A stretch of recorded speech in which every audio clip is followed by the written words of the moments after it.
Bonjour, chers frères et sœurs. Donc, le sujet ce matin, c'est un sujet que, en tout cas, moi, personnellement, je ne sais même pas si j'ai abordé une seule fois depuis 5 ans que je suis ici. C'est plutôt rare que j'en parle. J'aime mieux parler de l'Église, j'aime mieux parler de ce qui nous concerne vraiment directement. Mais là, on entend énormément parler d'Israël dans les nouvelles, tous ceux qui écoutent les nouvelles. En passant, je vous encourage à pas juste écouter les nouvelles principales à Radio-Canada puis TVA, je vous encourage à trouver d'autres sources aussi parce que c'est sûr que vous allez développer une opinion biaisée si vous avez juste les mainstream médias. C'est une petite parenthèse. Mais le plus important de tout, c'est mon but ce matin, c'est de prendre un recul devant tout ce qu'on entend, puis de se rappeler qu'est-ce que la Bible dit à propos du peuple d'Israël, qu'est-ce que Dieu lui-même dit du peuple d'Israël, pour justement avoir une perspective biblique. Tout simplement, le but du message, c'est de nous aider à garder, cultiver une perspective biblique des choses, de voir tout ce qui se passe dans le grand contexte du plan de Dieu pour Israël, qui est clairement défini dans la parole. Ce matin, on va voir beaucoup de versets. Ça va aller assez rapidement. Ce n'est pas une prédication sous une forme habituelle, c'est plus vraiment un survol, je dirais principalement de l'Ancien Testament. Un survol de l'Ancien Testament pour voir qu'est-ce que Dieu dit de son peuple Israël, juste pour se le rappeler, puis, comme j'ai dit, avoir une perspective biblique des choses. Donc, en gros, c'est ça le plan. Avant de se lancer, on va prier. Merci, Père, pour ta parole. Ta parole est la vérité. Merci pour tout ce qu'elle nous révèle, et particulièrement ce matin, pour tout ce qu'elle nous révèle par rapport à ton peuple, Israël, Seigneur, un peuple à part, un peuple que tu aimes malgré tout, un peuple que tu vas rétablir et bénir bientôt. Et je te prie vraiment que cette étude, ce survol de ta parole puisse être utile, profitable pour nous aider chacun à avoir une perspective biblique, à aligner nos pensées, nos opinions sur tes pensées, tes opinions, Seigneur, à propos de ton peuple Israël. On remet ce temps entre tes bonnes mains, au nom de Jésus. Amen. Un peuple béni de l'Éternel. Genèse 12, donc Dieu qui parle à Abraham. Je ferai de toi une grande nation et je te bénirai, je rendrai ton nom grand et tu seras une source de bénédiction. Je bénirai ceux qui te béniront et je maudirai ceux qui te maudiront. Et toutes les familles de la terre seront bénies en toi. Dieu décide souverainement de bénir Abraham et sa descendance. On sait qu'ultimement, c'est Christ, la descendance par qui toutes les nations vont être bénies, mais quand même, Abraham et ses descendants sont une race bénie. Un peu plus loin, dans Genèse 17, toujours à Abraham, Dieu dit « Je te donnerai et à tes descendants après toi le pays que tu habites comme étranger. » Tout le pays de Canaan en possession perpétuelle. J'ai mis en parenthèse, c'est la 4e fois déjà que Dieu promet de donner à Abraham cette terre-là, ce pays-là. Donc ça, c'est une chose qui doit être claire. Selon la Bible, Dieu, ça c'est à peu près 2000 ans avant Jésus-Christ, Dieu a donné la terre d'Israël, le pays de Canaan, à Abraham et à ses descendants. Donc ça, qu'on le veuille ou non, qu'on soit d'accord ou pas, c'est Dieu qui a pris cette décision-là, puis on va le voir qu'il l'a répété bien souvent par la suite.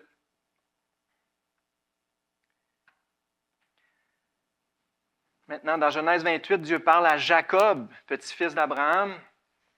La terre sur laquelle tu es couché, il était à Béthel à ce moment-là, je la donnerai à toi et à ta postérité. Ta postérité sera comme la poussière de la terre, et toutes les familles de la terre seront bénies en toi et en ta postérité. Encore là, je te donne ce pays-là, Jacob, et je te bénis, toi et ta descendance.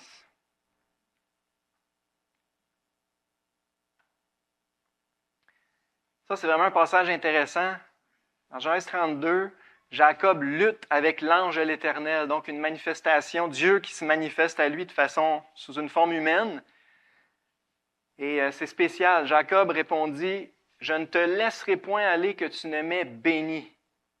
Quel est ton nom? » Et il répondit, « Jacob. » Il dit encore, « Ton nom ne sera plus Jacob, mais tu seras appelé Israël, car tu as lutté avec Dieu et avec des hommes, et tu as été vainqueur. » Et il le bénit là. C'est intéressant, je fais ça vite, là, mais on a un genre de prototype de l'histoire d'Israël là-dedans. Israël a lutté avec Dieu, a résisté à Dieu durant toute son histoire. C'est un peuple au cou raide, mais il va finir par être béni, pareil. Il va finir par obtenir la bénédiction. Et ce que Dieu a laissé Jacob gagner dans sa bataille. Pourquoi? Parce qu'il tenait à avoir la bénédiction. Et c'est ça que Dieu apprécie. Et ça, c'est une petite leçon pour nous. Est-ce qu'on veut être béni de l'Éternel? Est-ce que nous, on a cette attitude-là? Je ne te laisserai pas aller que tu n'aimais béni. Dieu a honoré cette soif-là de bénédiction et Dieu l'a laissé gagner, on peut dire, à ce moment-là. Et il va laisser gagner le peuple d'Israël à la fin de l'histoire aussi. Ce peuple-là va obtenir la bénédiction. Donc, on a un petit peu un prototype de toute l'histoire d'Israël dans cet épisode-là. C'est un peuple béni.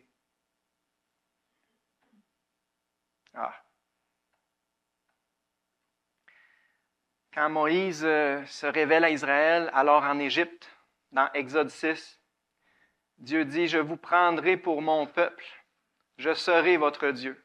Je vous ferai entrer dans le pays que j'ai juré de donner à Abraham, à Isaac et à Jacob. Je vous le donnerai en possession, moi l'Éternel. » Dieu s'adresse vraiment au peuple ici en Égypte, qui est esclave à ce moment-là. Je vais vous ramener dans ce pays-là, je vais vous le donner. Alors, ça part de loin. Le pays, c'est Dieu qui l'a redonné et Dieu a décidé de bénir ce peuple-là. Prochain point, c'est un peuple saint pour l'Éternel. Saint, vous vous rappelez que ça veut dire? Ça veut dire à part, séparé des autres, mis à part pour l'Éternel. Exode 19, verset 5, « Vous m'appartiendrez entre tous les peuples, car toute la terre est à moi. Vous serez pour moi un royaume de sacrificateurs, une nation sainte, une nation à part. » C'est intéressant. Dieu dit, « Vous êtes un peuple à part. Je vous sépare de toutes les autres nations pour m'appartenir de façon spéciale, on peut dire. » Lévitique 20, 26, « Vous serez saints pour moi, car je suis saint, moi l'Éternel. Je vous ai séparés des peuples afin que vous soyez à moi. » Ça ne peut pas être plus clair. Israël est un peuple à part, choisi de Dieu, séparé des autres pour lui appartenir. Ici, c'est intéressant, c'est Balaam. Balaam avait été engagé par le roi de Moab pour maudire Israël. Puis Dieu ne l'a pas laissé faire. Au lieu de le maudire, il l'a béni. Puis une des choses qu'il a dit dans sa bénédiction, on voit ça dans Nombre 23, il a dit « C'est un peuple qui a sa demeure à part et qui ne fait point partie des nations. » Alors ça, c'est une vérité biblique très claire. Israël est un peuple à part qui ne fait pas partie des nations. Dieu a créé ce peuple-là et il le considère comme sien. Deutéronome 4, 20. « Mais vous, l'Éternel vous a pris et vous a fait sortir de la fournaise de fer de l'Égypte, afin que vous soyez un peuple qui lui appartienne en propre. » Deutéronome 7, 6. « Car tu es un peuple saint pour l'Éternel ton Dieu. L'Éternel ton Dieu t'a choisi pour que tu sois un peuple qui lui appartienne entre tous les peuples qui sont sur la face de la terre. » Ça ne peut pas être plus clair. Donc, quand je parle de perspective biblique, ben c'est ça, on rajoute un bloc à la fois. OK, c'est un peuple que Dieu a béni. C'est un peuple à qui Dieu a donné un pays, 2000 ans avant Jésus. C'est un peuple que Dieu a séparé des autres peuples pour lui appartenir. Un peuple choisi de Dieu. On continue. Ça, c'est une slide très importante. Un peuple mis de côté temporairement. Là, on arrive dans le temps présent. OK? Romains 11, c'est un chapitre hyper important si vous voulez avoir une bonne perspective d'Israël par rapport à l'Église, par rapport à l'âge actuel. Je vous encourage à étudier Romains chapitre 11. On fait un petit survol ici. Romains 11, 11 et 12. Par leur chute, il parle du peuple d'Israël. Par leur chute, le salut est devenu accessible aux païens afin qu'ils soient excités à la jalousie. Or, si leur chute a été la richesse du monde et leur amoindrissement la richesse des païens, combien plus en sera-t-il ainsi quand ils se convertiront tous? De quelle chute est-ce qu'on parle? On parle du rejet de leur Messie. Okay? Le peuple d'Israël a clairement chuté lorsqu'ils ont rejeté leur Sauveur, leur Messie. Ils l'ont crucifié. Alors, ils sont débarqués de la bénédiction, on peut dire. Dieu apportait leur libérateur, apportait leur Messie. Ils l'ont rejeté, ils l'ont crucifié. Donc, oui, le peuple d'Israël a chuté. Oui, depuis ce temps-là, depuis 2000 ans environ, ils ne sont plus sous la bénédiction spirituelle qui découle de la foi, parce qu'ils ne sont, en tant que nation, ils n'ont pas mis leur foi dans le Messie. Alors, ils ont chuté, ils ont tombé. Et grâce à ça, l'Évangile a été rendu accessible à toutes les nations. Ça a été la plus grande bénédiction. Il fallait que Christ soit rejeté par son peuple et crucifié pour que nous puissions être achetés, que nous puissions être bénis. On le sait bien. Mais déjà, à la fin du verset 12, on voit que c'est temporaire. Combien plus ils vont être en bénédiction aux nations quand ils se convertiront tous. Et on va y revenir largement ce matin.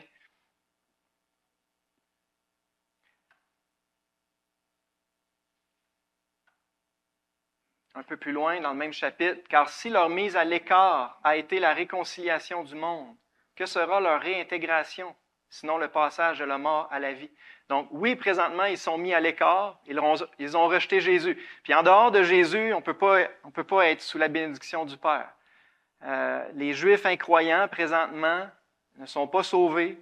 Ils sont aussi perdus que les incroyants de toutes les nations. Okay? Ça, c'est clair. Alors, ils sont mis à l'écart parce qu'ils n'ont pas la foi en Christ. On va voir plus loin qu'ils ont été retranchés de l'olivier franc, retranchés de l'arbre des croyants, on peut dire. Mais on voit qu'à un moment donné, ils vont être réintégrés. Il parle de leur réintégration. On va y revenir. Verset 24. « Si toi, tu as été coupé de l'olivier sauvage selon sa nature et greffé, contrairement à ta nature, sur l'olivier franc. » Juste faire une petite explication. L'olivier sauvage, dans le fond, c'est les païens, c'est les non-juifs. Donc, on parle de à peu près tout le monde ici ce matin. On était de l'olivier sauvage, mais lorsqu'on a mis notre foi en Jésus, Dieu nous a coupé de l'olivier sauvage, il nous a greffé à l'olivier franc. On peut dire, il nous a greffé à la descendance spirituelle d'Abraham, d'Isaac et de Jacob, le peuple des croyants, béni de la bénédiction d'Abraham. Okay? Donc, nous, païens, on a été greffés sur l'olivier franc, la descendance spirituelle d'Abraham, d'Isaac et de Jacob. Et là, il continue. « À plus forte raison, eux, le peuple d'Israël, seront-ils greffés selon leur nature sur leur propre olivier? Car je ne veux pas, frères, que vous ignoriez ce mystère. Une partie d'Israël est tombée dans l'endurcissement, la plus grande partie. Au moins 95% du peuple n'est pas croyant présentement. Une partie d'Israël est tombée dans l'endurcissement jusqu'à ce que la totalité des païens soit entrée. » C'est une phrase importante. « Et ainsi, tout Israël sera sauvé, selon qu'il est écrit. Le libérateur viendra de Sion, et il détournera de Jacob les impiétés, et ce sera mon alliance avec eux lorsque j'ôterai leurs péchés. » Donc oui, Israël est tombé dans l'endurcissement, mais jusqu'à un certain temps, jusqu'à ce que la totalité des élus parmi les nations soient entrés, soient sauvés. Et là, lorsque tous les païens élus vont être sauvés, mais là, la porte de l'arche va se fermer d'une certaine façon, et suite à ça, tout Israël sera sauvé. Le reste d'Israël va se convertir, et on voit que Dieu va ôter leurs péchés. On va y revenir. À la fin de ce chapitre-là, il y a une conclusion importante. En ce qui concerne l'Évangile, ils sont ennemis à cause de vous, mais en ce qui concerne l'élection, ils sont aimés à cause de leur Père, car les dons et l'appel de Dieu sont irrévocables. Ça, c'est bon pour avoir justement une vision équilibrée. D'un point de vue chrétien, du point de vue de l'Évangile, ils ne sont pas dans le bon camp. Ils ont rejeté Jésus, ils n'ont pas la foi. Et souvent même, surtout au début de l'histoire de l'Église, les Juifs ont persécuté les chrétiens, ils ont persécuté les apôtres. Donc, du point de vue de l'Évangile, ils sont dans le mauvais camp depuis 2000 ans. Mais ça ne change pas, et c'est ça qu'on voit, ça ne change pas les promesses que Dieu a faites aux pères, Abraham, Isaac et Jacob, entre autres. Ces promesses-là sont irrévocables, et Dieu, comme on l'a déjà dit, Dieu va les rétablir, va les réintégrer, va les restaurer. Et ça dit même qu'ils vont se convertir tous. On va y revenir plus loin. Donc, Romains 11 nous donne un beau résumé de la situation. Oui, c'est un peuple mis de côté, mais temporairement. Un peuple destiné à souffrir. Là, je n'ai pas le temps de rentrer dans les 2000 ans d'histoire, mais juste pour dire que c'est un peuple qui souffre depuis 2000 ans. Principalement depuis l'an 70, où les Romains ont détruit Jérusalem, détruit le temple. Et là, Israël a été dispersé parmi les nations depuis l'an 70. Et parmi les nations, ils ont souffert, ils ont été persécutés, ils ont été haïs. L'antisémitisme, ça dure depuis 2000 ans. Et beaucoup par les chrétiens de nom. L'Église catholique a été une des plus grandes persécutrices des Juifs.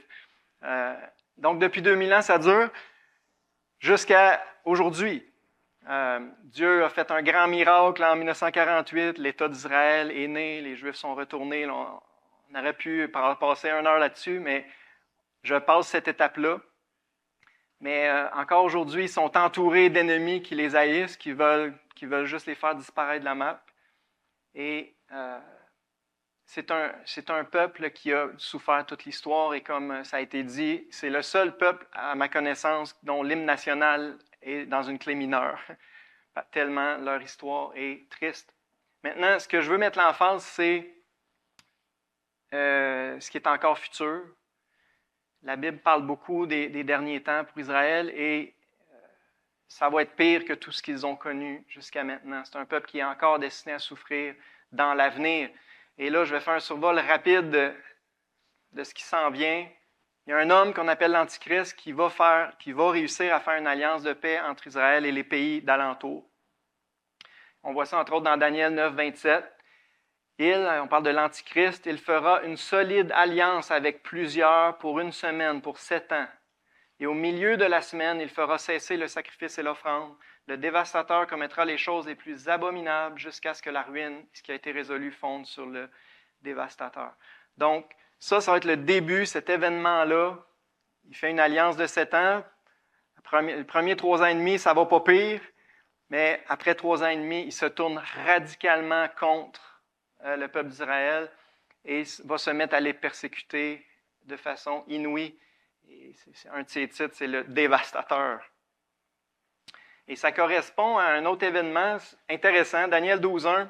En ce temps-là se lèvera Michaël, le grand chef, le défenseur des enfants de ton peuple, et ce sera une époque de détresse, telle qu'il n'y en a point eu de semblable depuis que les nations existent jusqu'à cette époque.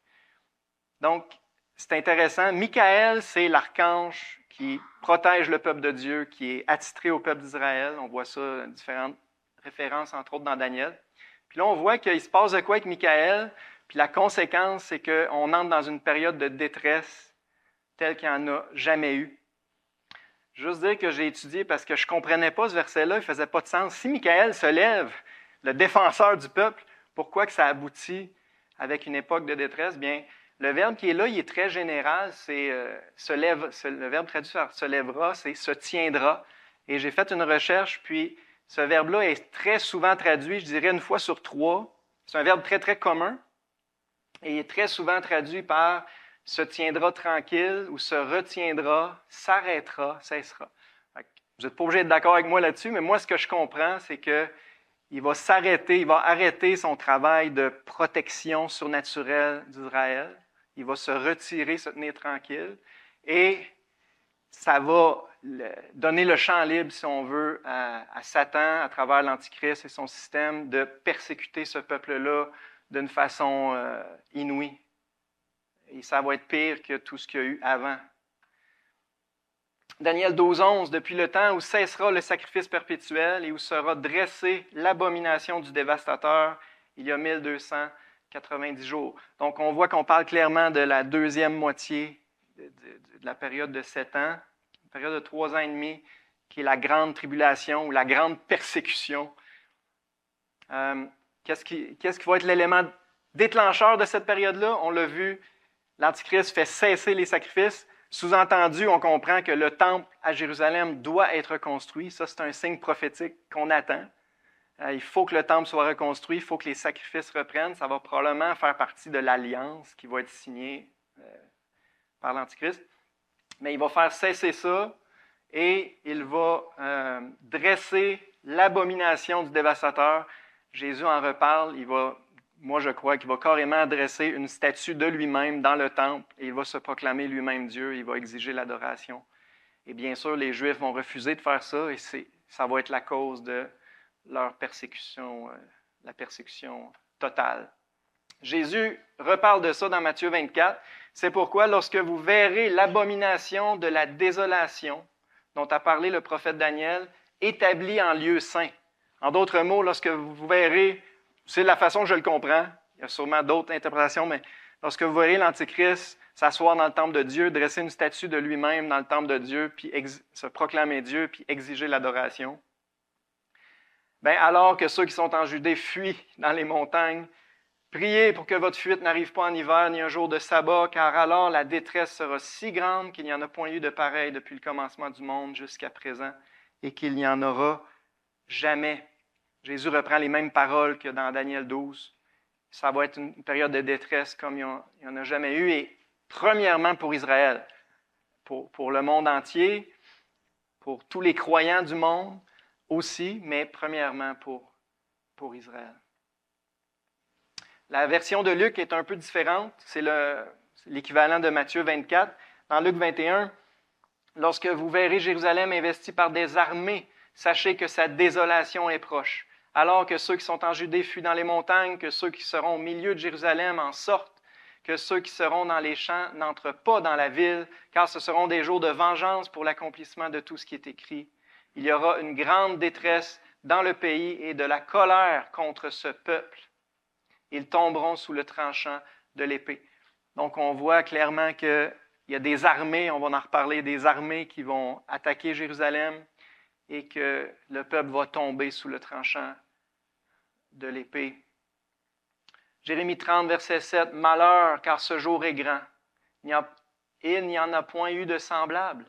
C'est un temps d'angoisse pour Jacob, mais il en sera délivré. » Donc, cette période-là de 3 ans et demi dont on parle, on l'appelle souvent la grande tribulation ou la grande persécution, bien, c'est particulièrement un temps d'angoisse pour Jacob. Les premiers atteints, les premiers persécutés, ça va être le peuple juif. Mais encore là, il y a une note d'espoir et c'est tellement beau dans les prophéties. Même dans les tableaux les plus sombres, il y a un rayon de lumière. On voit qu'il en sera délivré à la toute fin, puis on va en parler un peu plus tard. Dans Apocalypse 12, on a une allégorie qui nous montre encore là cette période-là de grande persécution. Quand le dragon vit qu'il avait été précipité sur la terre, il poursuivit la femme qui avait enfanté le Fils. Ma compréhension de l'allégorie, c'est que la femme représente le peuple d'Israël. C'est elle qui a amené le Messie, le Fils, qui est Christ. Et le dragon, c'est Satan. Donc le dragon va poursuivre Israël et le persécuter à ce moment-là. Mais on voit, c'est quelque chose de vraiment intéressant, Dieu va pourvoir encore là un certain degré de protection et de provision pour le reste d'Israël, même dans cette période-là de détresse. Toujours dans Apocalypse 12, « Et la femme s'enfuit dans le désert, où elle avait un lieu préparé par Dieu. » Voyez-vous la bonté de Dieu, même dans la pire période de l'histoire, temps d'angoisse, temps de détresse extrême, Dieu leur a préparé un lieu au désert, afin d'y être nourris pendant 1260 jours, 3 ans et demi. Et les 2 ailes du grand aigle furent données à la femme afin qu'elle s'envole au désert vers son lieu, où elle est nourrie un temps, des temps et la moitié d'un temps, encore 3 ans et demi, loin de la face du serpent. Donc, Dieu va protéger une portion du peuple au désert, va les nourrir. Et j'ai pas le temps, là, mais Osée 2, il y a un verset, moi je pense qu'il y a un lien entre les deux. Dans Osée 2,16, Dieu dit « Je veux la conduire au désert, et là je vais parler à son cœur. Puis je vais ramener, grosso modo, je vais ramener son cœur à moi. Et là, elle m'appellera et va m'appeler mon mari. » Et j'ai tendance à croire que c'est dans le désert, justement, dans cette période-là, que le reste d'Israël va se repentir puis reconnaître son Messie. Mais bon, je lance le sujet d'étude pour vous.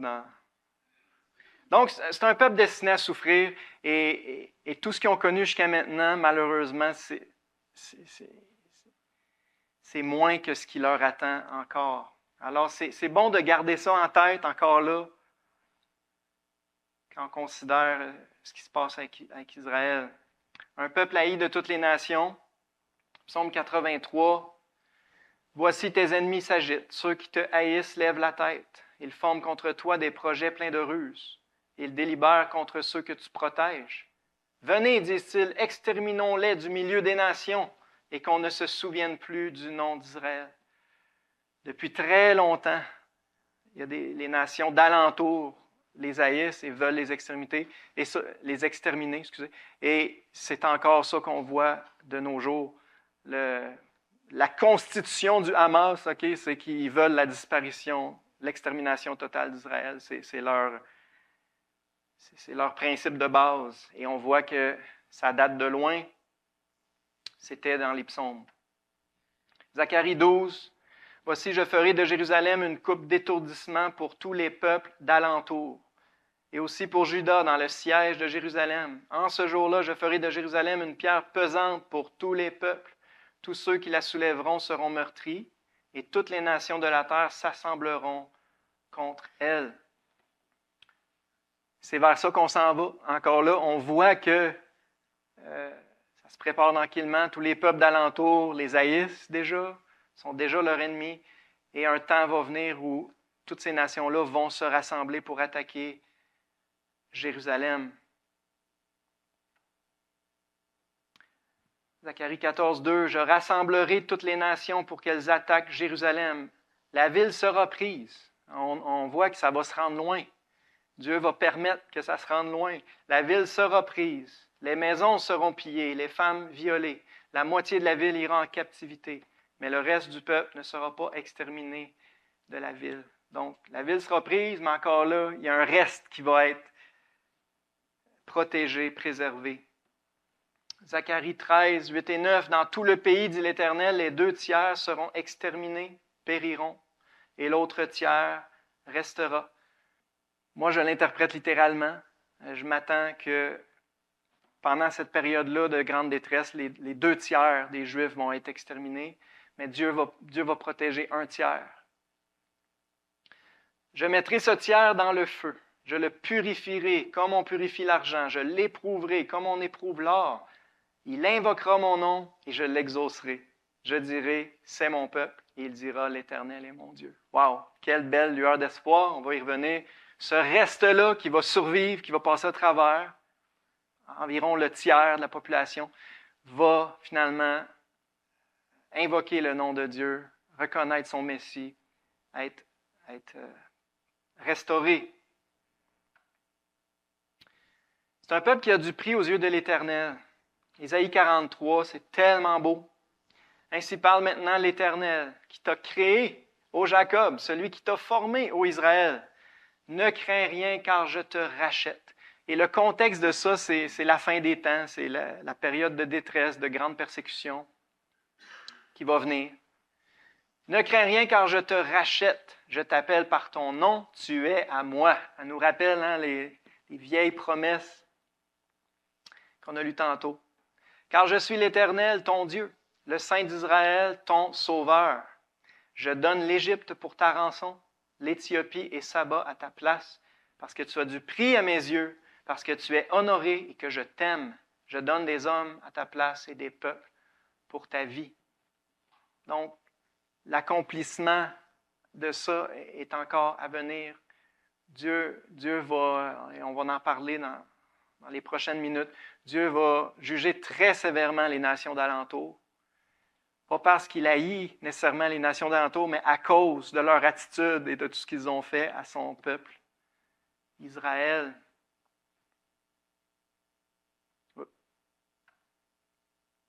Et ça nous rappelle ce que Dieu a dit au tout début. Abraham, je maudirai ceux qui te maudiront. Ces peuples-là maudissent Israël depuis des siècles. Dieu va les maudire. Et c'est pas... c'est dans un domaine à part de l'Évangile. Okay? Dieu aime le monde, Dieu veut que tout le monde soit sauvé. Ces nations-là doivent entendre l'Évangile. Puis Dieu aime les musulmans, Dieu sauve des musulmans chaque jour. Okay? On parle d'un autre domaine, on parle d'un point de vue terrestre, d'un point de vue national. Okay? Ces peuples-là sont sous la malédiction parce qu'ils maudissent Israël.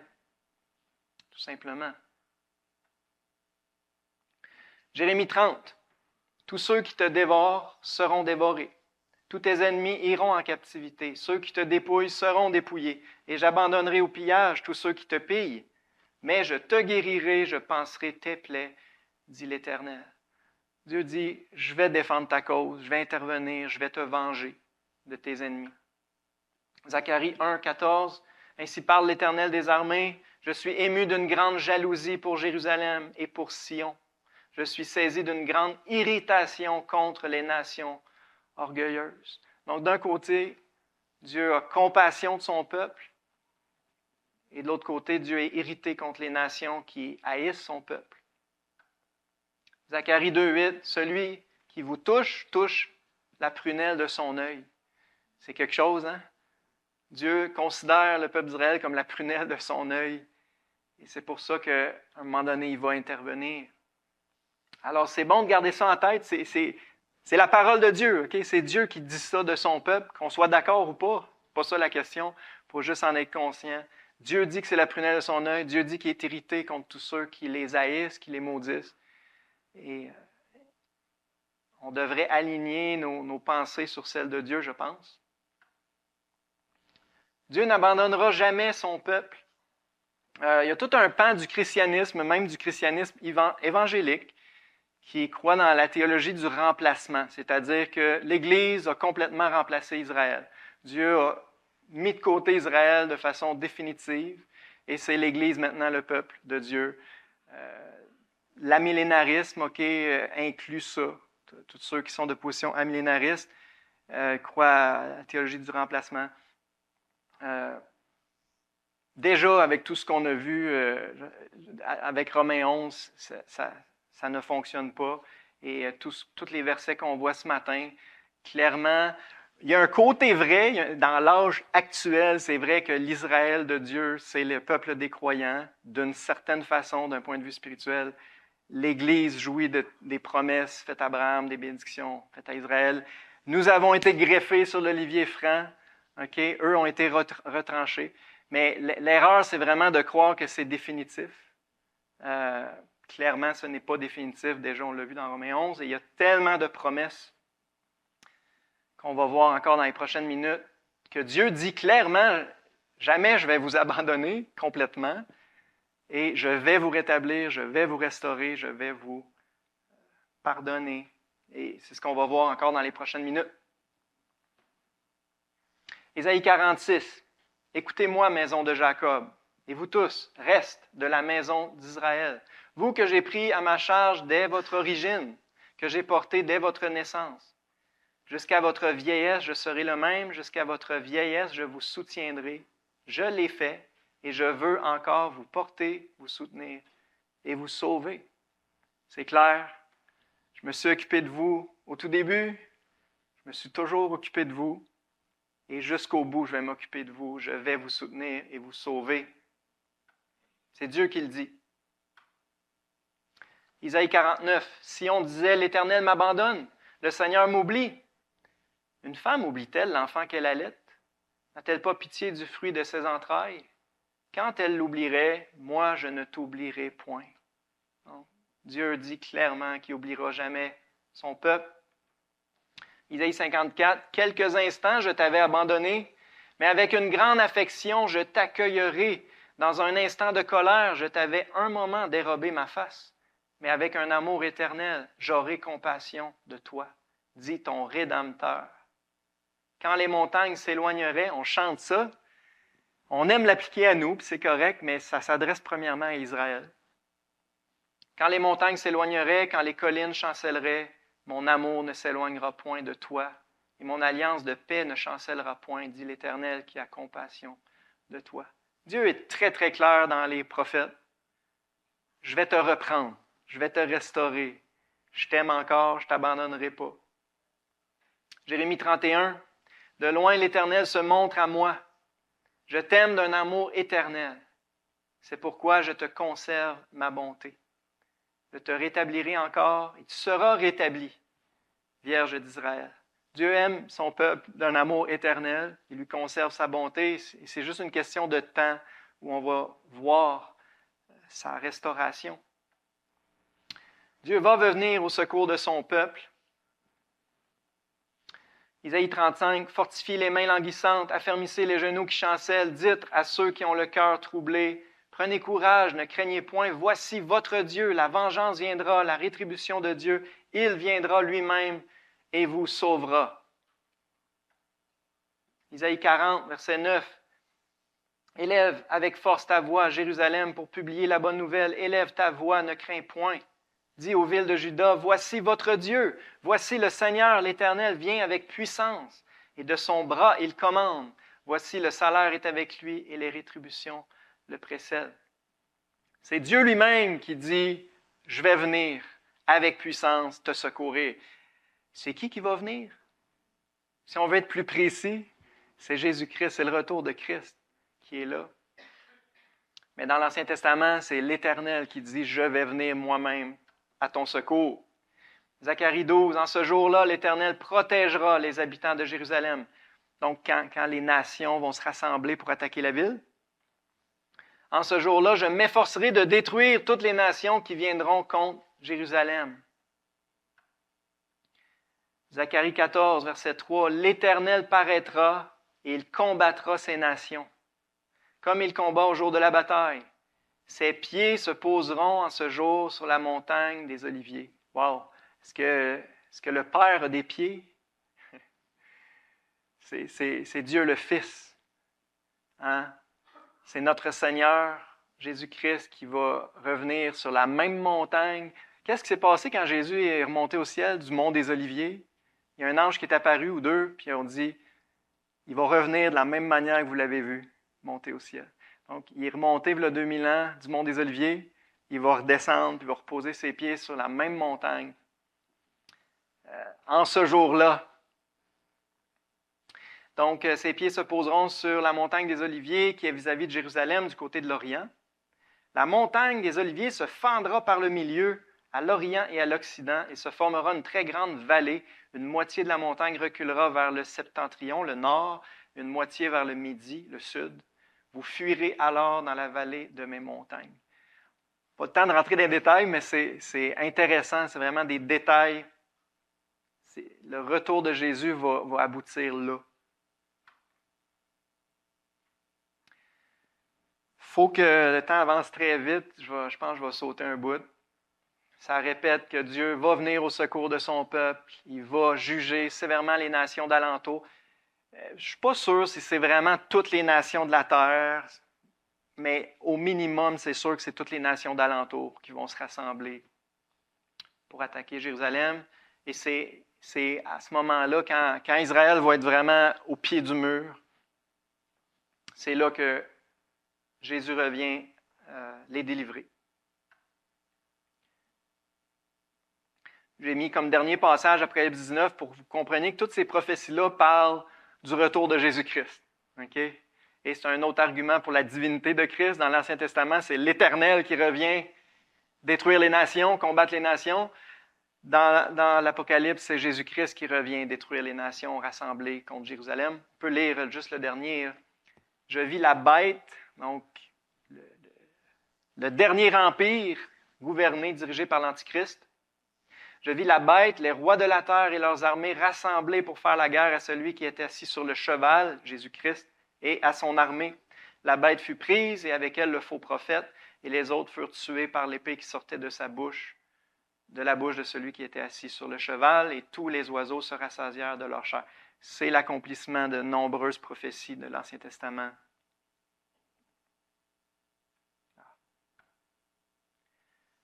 Le reste d'Israël reviendra à l'Éternel. Là, on rentre dans un bout important. Comment l'histoire va finir pour Israël? Bien, elle va bien finir. Et c'est notre espoir, c'est notre joie, c'est notre consolation. En ce jour-là, le reste d'Israël et les réchappés de la maison de Jacob cesseront de s'appuyer sur celui qui les frappait. Ils vont cesser de se confier dans l'Antichrist, parce qu'au début, ils vont faire confiance à cet homme-là, mais ils vont être trahis. Donc, ils vont cesser de s'appuyer sur lui. Ils s'appuieront avec confiance sur l'Éternel, le Saint d'Israël. Le reste reviendra, le reste de Jacob au Dieu puissant. Donc c'est clair, ils vont revenir à Dieu. Ésaïe 30. Cependant, l'Éternel désire vous faire grâce. Il se lèvera pour vous faire miséricorde. Oui, peuple de Sion, habitant de Jérusalem, tu ne pleureras plus. Il te fera grâce. Quand? Quand tu crieras. Dès qu'il aura entendu, il t'exaucera. Dieu attend qu'ils se repentent. Dieu attend qu'ils reconnaissent celui qu'ils ont percé. On va le voir dans quelques instants. Dieu attend qu'ils invoquent le nom du Seigneur. Jésus lui-même a dit, vous ne me verrez plus jusqu'à ce que vous disiez, béni soit celui qui vient au nom du Seigneur. Donc, ce que Dieu attend avant de revenir et de venir au secours de son peuple, c'est qu'ils reconnaissent leur Messie. Mais la Bible est claire, ils vont le reconnaître. Le reste survivant de cette période-là va le reconnaître. Osée 5, verset 15, c'est Dieu qui parle. « Je m'en irai, je reviendrai dans ma demeure, jusqu'à ce qu'il s'avoue coupable et cherche ma face. » C'est ça que Dieu attend. Que le reste d'Israël s'avoue coupable et cherche sa face. Quand ils seront dans la détresse, ils auront recours à moi. Venez, retournons à l'Éternel, car il a déchiré, mais il nous guérira. Il a frappé, mais il bandera nos plaies. Il nous rendra la vie dans 2 jours. Le 3e jour, il nous relèvera et nous vivrons devant lui. Une allusion à la résurrection du peuple d'Israël. Et je ne peux pas faire autrement que penser que pour Dieu, un jour est comme 1000 ans est comme un jour. On sait que le royaume va durer 1000 ans, le 3e jour représenterait le royaume millénaire. Donc, moi, je comprends qu'il y a une période d'environ 2000 ans, je ne suis pas en train de donner une date, là, mais il y a une période d'environ 2000 ans où Israël est mis à part, plutôt mis de côté. Mais, après ces 2 jours-là, le 3e jour, il va être relevé. C'est un sujet d'étude intéressant, encore là, que je vous propose. Zacharie 12, 10, c'est tellement beau. « Alors je répandrai », c'est Dieu qui parle, c'est l'Éternel qui parle. « Alors je répandrai sur la maison de David et sur les habitants de Jérusalem un esprit de grâce et de supplication. Et ils tourneront les regards vers moi, celui qu'ils ont percé. » C'est Dieu qui parle, c'est l'Éternel. Puis il dit, ils vont tourner les regards vers moi, celui qu'ils ont percé. C'est qui qu'ils ont percé? Un bel argument pour la divinité de Jésus. Hein? Ils pleureront sur lui comme on pleure sur un fils unique. C'est qui le fils unique? Ils pleureront amèrement sur lui comme on pleure sur un premier-né. Ce verset-là nous annonce la repentance nationale du reste d'Israël. On a lu dans Romains 11, quand ils se convertiront tous, eh bien, à un moment donné, ils vont reconnaître celui qu'ils ont percé. Ils vont reconnaître leur Messie. Ils vont pleurer amèrement. Dieu purifiera son peuple de ses péchés. Isaïe 40, « Consolez, consolez mon peuple, dit votre Dieu. Parlez au cœur de Jérusalem. Criez-lui que sa servitude est finie, que son iniquité est expiée, qu'elle a reçu de la main de l'Éternel au double de tous ses péchés. » Isaïe 44, « Israël, je ne t'oublierai pas. J'efface tes transgressions comme un nuage et tes péchés comme une nuée. Reviens à moi, car je t'ai racheté. » Dieu a déjà racheté son peuple à la croix comme nous tous. Mais comme nous tous, ils ont besoin de se repentir puis de mettre leur foi en Jésus-Christ pour obtenir le pardon de leurs péchés. Mais le jour qu'ils vont le faire, Dieu va les pardonner, Dieu va les purifier. Isaïe 45, c'est par l'Éternel qu'Israël obtient le salut, un salut éternel. Vous ne serez ni honteux ni confus jusque dans l'éternité. Le même salut que vous et moi, on a reçu, ils vont le recevoir par la foi en Jésus-Christ, leur Messie. Israël va obtenir ce salut-là à la fin des temps. Jérémie 33, verset 8, « Je les purifierai de toutes les iniquités qu'ils ont commises contre moi. Je leur pardonnerai toutes les iniquités par lesquelles ils m'ont offensé, par lesquelles ils se sont révoltés contre moi. » C'est clair, Dieu va les purifier. Michée 7, 18, « Quel Dieu est semblable à toi, qui pardonne l'iniquité, qui oublie les péchés du reste de ton héritage? » De qui? Du reste d'Israël. Hein? Il ne garde pas sa colère à toujours, car il prend plaisir à la miséricorde. Il aura encore compassion de nous. Il mettra sous ses pieds nos iniquités. Tu jetteras au fond de la mer tous leurs péchés. On applique souvent ce verset-là à nous, c'est correct, mais Dieu parle premièrement du reste d'Israël. Dieu va les purifier complètement de leurs péchés. Bien plus, Dieu va répandre son esprit sur son peuple. Ésaïe 44, « Je répandrai mon esprit sur ta race, la race d'Israël, ma bénédiction sur tes rejetons. » Ésaïe 59, « Voici mon alliance avec eux, avec Israël, dit l'Éternel. Mon esprit qui repose sur toi et mes paroles que j'ai mises dans ta bouche ne se retireront point de ta bouche, ni de la bouche de tes enfants, ni de la bouche des enfants de tes enfants, dit l'Éternel dès maintenant et à jamais. Mon esprit et mes paroles vont demeurer sur ton peuple dès maintenant et à jamais. » Donc, c'est une restauration totale et définitive, on peut dire, d'Israël. Ézéchiel 36, « Je vous donnerai un cœur nouveau. Je mettrai en vous un esprit nouveau. J'ôterai de votre corps le cœur de pierre et je vous donnerai un cœur de chair. Je mettrai mon esprit en vous. Je ferai en sorte que vous suiviez mes ordonnances et que vous observiez et pratiquiez mes lois. Vous habiterez le pays que j'ai donné à vos pères. Vous serez mon peuple. Je serai votre Dieu. » C'est la nouvelle alliance, mais qui va s'appliquer au reste d'Israël. Maintenant, oui, nous, on est déjà entrés dans la nouvelle alliance par la foi en Jésus-Christ. Donc, c'est correct qu'on fasse une application de ces promesses-là aux croyants. Mais ça ne change pas le fait que Dieu a fait ces promesses-là à Israël. Et ça va s'accomplir littéralement pour eux à la fin des temps. Dans Ézéchiel 37, c'est la fameuse vision des ossements. Le peuple d'Israël était comme une vallée pleine d'ossements morts. Là, Dieu rassemble tous les ossements. Ça, c'est fait pas mal depuis 1948, mais ils sont encore morts. Mais à un moment donné, Dieu dit, « Je mettrai mon esprit en vous et vous vivrez. » Dieu va redonner vie à son peuple, la vie spirituelle, la même qui vous anime, vous et moi. Le jour où ils vont reconnaître celui qu'ils ont percé.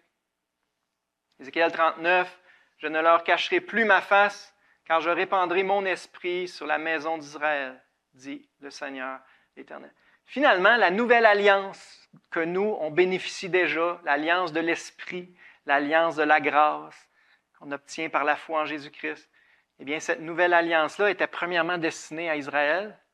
Ils l'ont refusée, ils ont été tassés pour un temps, mais à la fin des temps, ils vont placer leur foi en Jésus-Christ et ils vont entrer dans la nouvelle alliance à leur tour.